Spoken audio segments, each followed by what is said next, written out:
গোপন একটি দেশ, রহস্যময় এক পরিবার এবং এক যুবক। সেই যুবককে খুব কম মানুষই চিনত, যতক্ষণ না পর্যন্ত বিশ্বের অন্যতম কঠোর স্বৈরশাসক হয়ে ওঠে। বলছি উত্তর কোরিয়ার শাসক কিম জং উনের কথা।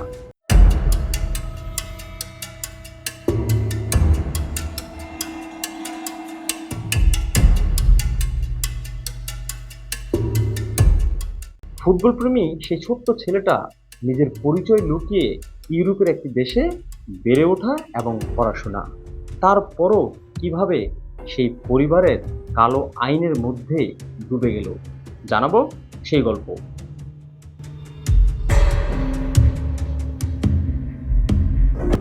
বিভিন্ন তথ্যসূত্র বলছে 1984 সালে কিম জং উনের জন্ম।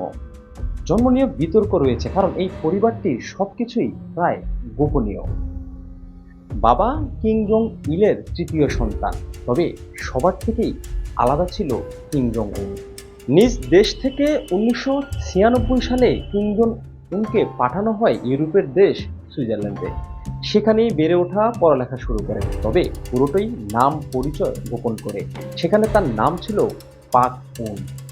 ফুটবল খেলতে পছন্দ করতেন, তবে বন্ধু বান্ধবের তালিকা ছিল খুবই কম। চুপচাপ এবং আত্মকেন্দ্রিক স্বভাবের ছিলেন কিম জং উন। তবে শিক্ষকরা উপলব্ধি করতে পারছিলেন, চুপচাপ থাকলেও তার চোখের চাহনিতে ছিল ভিন্ন কোনো তীব্রতা। 2011 সালে কিম জং উনের বাবা কিম জং ইল মারা যান। তারপরেই উত্তর কোরিয়া নানা দ্বিধায় পড়ে যায়। এই তরুণ কি পারবে এই শাসক গোষ্ঠীকে নিয়ন্ত্রণ করতে, পারবে নির্দেশনা দিতে? তবে কথায় আছে, লোহায় লোহা কাটে।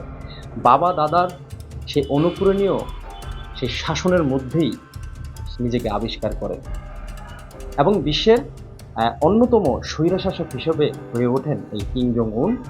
বর্তমানে উত্তর কোরিয়ার তৃতীয় ব্যক্তি হিসেবে শাসনভার চালিয়ে যাচ্ছেন কিম জং উন।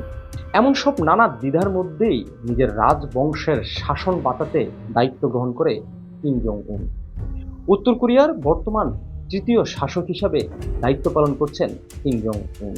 দায়িত্ব নিয়ে প্রথমেই কিন্তু তিনি তার শত্রুদের নির্মূল করার কাজ শুরু করেন। এই তালিকায় বাদ যায়নি তার আপন চাচাও। বর্তমান বিশ্বের চতুর্থ বৃহৎ সেনাবাহিনীর নির্দেশদাতা কিম জং উন।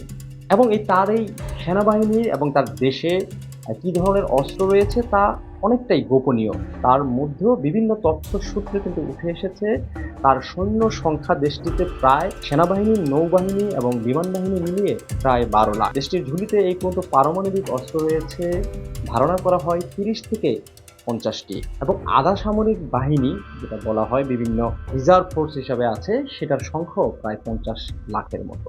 বিশ্ব কিমকে ভয় পায়, কেউ কেউ অবাক হয়ে দেখে তার কৌশল। প্রায় সকলেই জানে সে থামবে না।